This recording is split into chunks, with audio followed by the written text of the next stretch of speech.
mu tattauna. Maza da yawa so suke su aure ki, ba zan bari ba, ke ɗaya ce zaɓina. Iyayena zan yi don na same ki, a zamanmu da ke shi ne na san da so ƙauna. Alawar so na baki sa a bakinki, saboda da ke ce na yanki zan zauna. Baɗin bara na sa a yi miki ɗaki, da gaske nake yi aurenki ne muradina.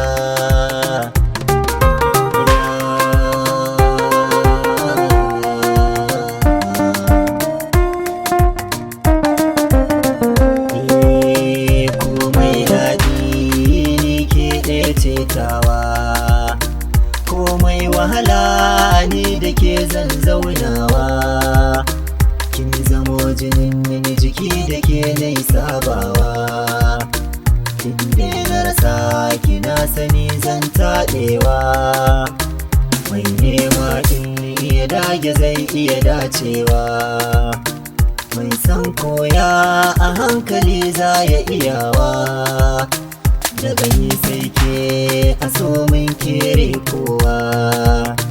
Soyayya ta ki zan rike kuma da kulawa, so da shakuwa da su zan yi miki garkuwa. Mai dire cicip kuma ga haske kyau kamar ruwa.